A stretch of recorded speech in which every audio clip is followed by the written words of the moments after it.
strategic Bitcoin reserve, and there'll be some favorable things for other cryptos, but they're not in the reserve, which I think is the right approach. But either way, you either have a Bitcoin only reserve or you have a crypto reserve, and it has some component of altcoins in it. But I think the most important thing that we should all be pushing for is not to lobby for a Bitcoin only reserve, but to focus on the rule set and the criteria for what is actually included in there. And I took a stab at it a few days ago, I think Sunday night. But if you reason it out from first principles thinking and you think what should be in this thing, I think you end up with a list of just proof of work coins. And that's not that bad because it's still based off of something. It's not just like Ripple printing billions of tokens by pushing a button. And I think another criteria has to be that these things must be commodity-like and neutral. So they can't really be centralized tokens that are made in the US because then no other country will want it. And that sort of defeats the purpose of having a strategic reserve, which no one else wants, right? So we'll see. I would think that they need to put forth research and a proposal and criteria which is vetted in the public eye, and then that is put forth to Congress, and then there's a order of operations to go through. We know that you're a big fan of talking about price, and we'll get to some of those questions later. But if you could only track one metric for the rest of your life, including using that as your metric that you operate your businesses based off of, when it comes to Bitcoin, would it be price or would it be some other metric? Well, price is only a metric until hyper-Bitcoinization. And at that point, there is no price of Bitcoin. It's just sat. So, people like to joke at Bitcoiners saying 1 BTC equals 1 BTC. But there is some profound truth to that because that's really all that matters. That if the world is priced in sats, which is Bitcoin, then nothing else really matters because everything is using this system of measurement. So I guess the real measurement of Bitcoin that I would look at is adoption, like how many people are using Bitcoin, spending Bitcoin, and transacting it in economies around the world. And that's the difficult thing to measure because if Bitcoin functions as money, you should not have visibility directly. So it's sort of like a measurement that cannot be directly gauged, right? On-chain data is flawed because it only measures a certain dimension. And with Bitcoin layer 2s like Liquid and Lightning, a lot of that no longer is factored in. And Lightning has that privacy dimension to it, as does Liquid with confidential transactions. So it's almost like if Bitcoin succeeds, you're not going to be able to measure it empirically, but you're going to know because no one will accept anything but Bitcoin. Hash rate is really running away, expanding at really eye-boggling rates. So are you a believer that hash rate precedes price? And if so, can you maybe explain the logic and why that would be the case? Well, you could say that hash rate precedes price, and it is the case right now. But I don't think it is an indicator in the long run. Hash rate to me seems to more measure nation-state adoption for mining, because while countries don't necessarily declare it publicly, they are mining. And that was the case for Bhutan. We didn't know until they kind of got caught because they were involved in the Celsius case, I believe. So they can mine. And the reason why hash rate seems to be on a tear, in my view, is that it's countries mining that are price insensitive. They don't really care about the price of electricity because they're behind the meter. The energy is their own, and either it's curtailed and run off, or they can just say we'll use Bitcoin to mine, and it belongs to the state. So it doesn't matter really if the price drops or if the price goes up because they will mine regardless.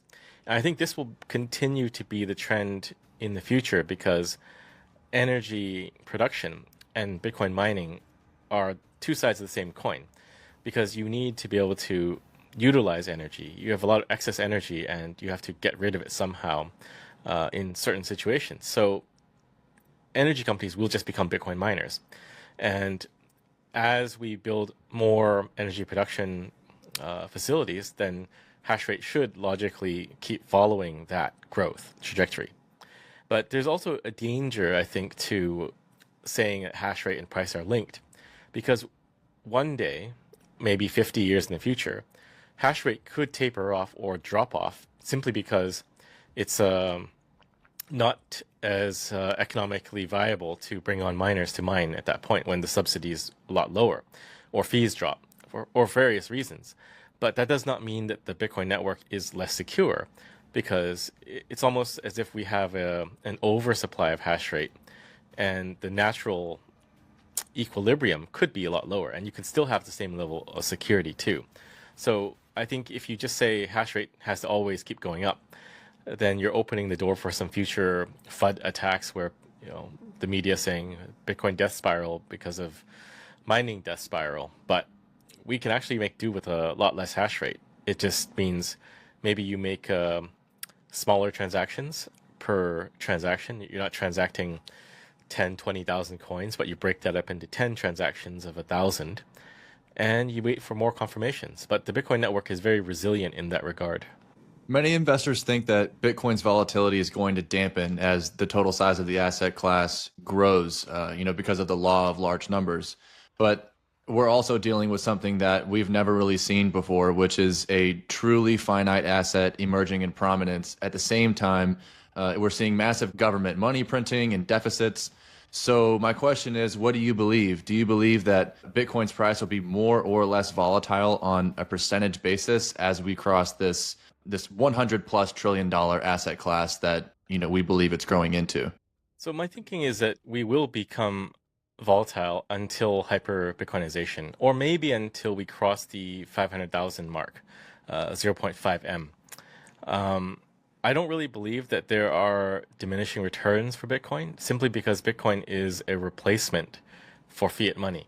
So it's better to think of Bitcoin's growth as a phase transition from one state to another, from solid to liquid or liquid to gas. And it's just a replacement of a current system. So if Bitcoin does replace fiat, then why would there be diminishing returns? You don't really frame automobile adoption from the horse and buggy as diminishing returns. It is a phase change. We just went to automobiles and we stopped using horse and buggy except for recreational reasons, right? Like for fun. So if Bitcoin, it does do what I think it will do, then you kind of just replace everything, and everything is on a Bitcoin standard. By holding Bitcoin as your store of value, and that this is how we run up to your, pretty popularized $1 million price target. I'm curious, when that happens, when we see that sudden jump up in price, which other asset class, ideally you would say something not in the crypto asset arena at all, but what other asset class do you expect to run up most alongside it? So my theory is that maybe some Bitcoiners won't like this answer, but I think gold will run up, because the trading pair of the future is not BTC USD, but BTC XAU. Because at the very least, gold is a relatively finite asset that you can't manufacture out of thin air. The exact verifiable quantities, it's kind of TBD, but at least it's better than everything else. So I think if there is trading of Bitcoin, it's going to be against the ounces of gold rather than against dollars or yen or pesos. So with that in mind, you could expect gold would probably have a run.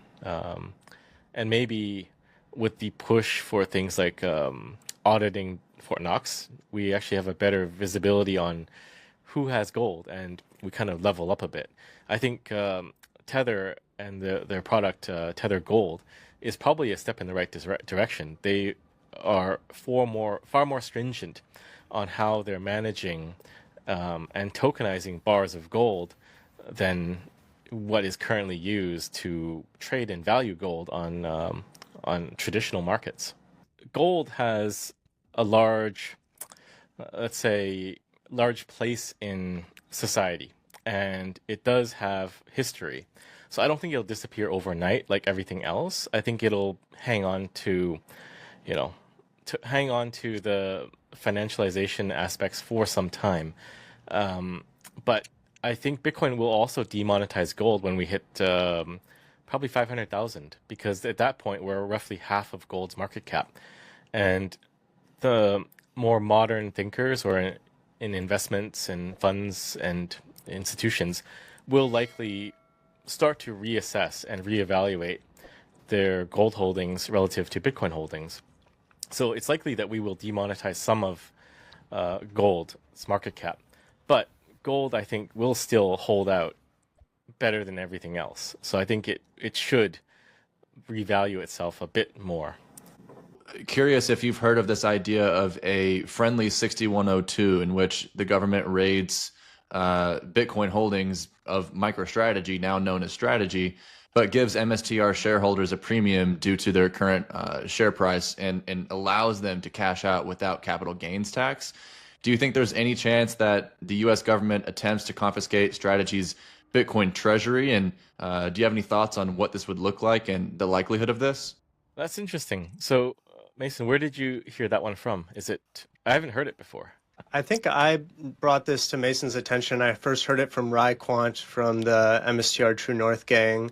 And yeah, the idea is a friendly 6102 in that, yes, the government comes in and confiscates the treasury, but they're paying above asking price and they're letting you leave with those shares and sell out into fiat without incurring the capital gains tax. So like a super friendly exit landing pad for MSTR shareholders. But, ultimately allowing the government to seize the coin. Well, in theory, it sounds friendly, but you have to ask yourself, if the government is in a predicament at which they need to do that, I don't think anyone would want the alternative. Like, sell Bitcoin for what is something I post from time to time. But, why would you want the dollars if they're in such a dire condition that they need to seize the Strategy Bitcoin? So I guess that's the answer. I think it's similar to the historical 6102, where the government buys back the gold from you, and then you ideally, if you want gold or some other store of value asset and you want to get out of the dollar, you can do so quickly. But you obviously would have to race the government because they're going to revalue that seized Bitcoin up as they did with the gold reserves. Yeah, I guess it's just a question. When 6102, the original 6102 happened, the internet didn't exist, so you can't really hear from dissenters and they can't coordinate. So it's just a question, does that work in this day and age, that you can do something like that and pull it off? It's a really TBD question, but I go back to it, if the government needs it that badly, you probably don't want the other thing that they're trading with you for. But then people that do hold MicroStrategy are kind of okay with that Bitcoin being financialized, so maybe it's okay for them because they're viewing it as part of fiat world, right? Otherwise you'd hold Bitcoin, you'd hold spot Bitcoin proper in your own self-custodial wallet.